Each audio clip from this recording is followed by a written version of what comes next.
that you can work from for a reference standard, so that you can tell by going into different situations how much it's affecting you. Interesting. Because if you're sick all the time, it just feels like it's your normal state. Right.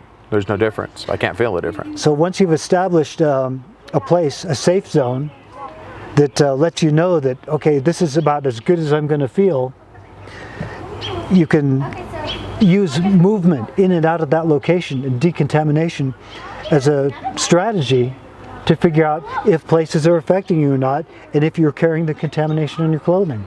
Because I remember you walked out of a building once, and you went over and you smelled yourself. Yeah. Right? Yeah. And it looks a lot like that's what you were doing. Yeah, if I can go like this and it gives me heart palpitations, then Just I know. by smelling it. Right. You got to decontaminate. Yeah. You don't have a choice. That calls for a quick decontamination. So what does that look like? What is it? So would that be part of that strategy you're talking about, of our mold intelligence,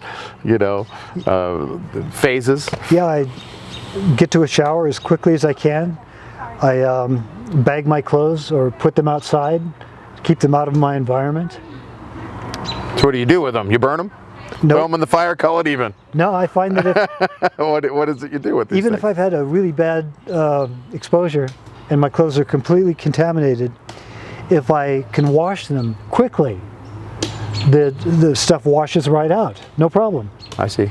And I believe You don't need to use any special detergent or or bleach or any substance whatsoever. It's really putting it in there with a detergent of some kind. Yeah, this creates a lot of problems in mold groups, because some people say, well, I've washed things 100 times in borax and vinegar and You name it. yeah, you name it. They've tried it. Okay. And it didn't work. So nothing works. And here you come along saying that you can just wash it out normally. I believe the answer to that is the time of exposure, because the toxins are on the fragments. Now, when they first get on your clothes, they can be dislodged easily. Just a little bit of surfactant, just some normal detergent, and it'll break the bond, the stickiness. the stickiness of it. Yeah, and it'll come right out.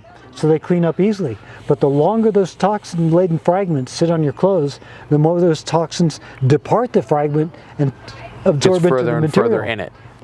It gets right into the fabric, and once those toxins have embedded themselves in the fabric, then they don't clean out so easily.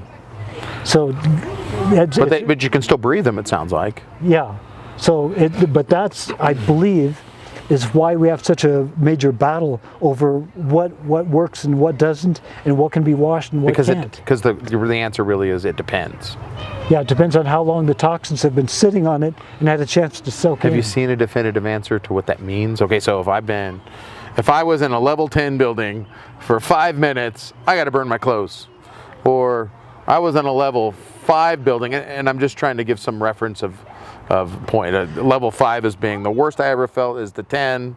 0 is the best I've ever felt in a building. 5 is right there somewhere in the middle. So I walk into a 5 building and I spend 30 minutes in there. Yeah, I've only encountered a couple situations where I got something on my clothes by a quick exposure that I couldn't save. Really? Yeah. So, is there any correlation there? What kind of building was it that you walked into, or what environment was that? Well, it's because you smelled it and you felt your heart palpitations. That's how you knew. Well, these were exposures that came directly out of sewer systems.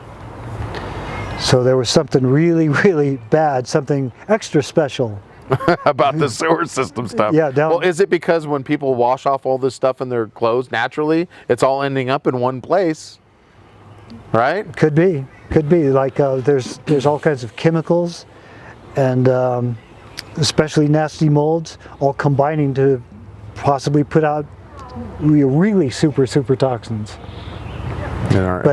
For the most part, I haven't lost any clothes in, 15 years. Interesting. Because if I get a really bad exposure, I just wash it quickly. Okay, so what about that family that just got exposed to this, and they're learning about this right now, and they've been living in a moldy building for a while now, and they've just finally started to see these horrible effects on themselves or somebody that they know and love. right? And now they've got all their stuff in there, and they've got all their furniture and all the china they've collected from marriage, and they've got, right, and they've lived in this horribly moldy environment that's created these horrible health effects. What does it look like for that guy? They've got level 1. They figured out, they left everything. Yeah, And they went out and they got clean, but they come back, they feel horrible. well, it looks pretty bleak because they're going from hotel to hotel and they can't find any place that feels good. Right. And it kind of feels like the whole world is crashing in on It you feels at that hopeless. point. A lot of people I've spoke to, and I'm sure you have, you've been at this 30 years, but I've only been at this very little time. So they sound hopeless.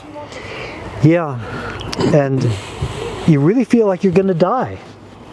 It does feel like this is a non-survivable situation. And yet somehow,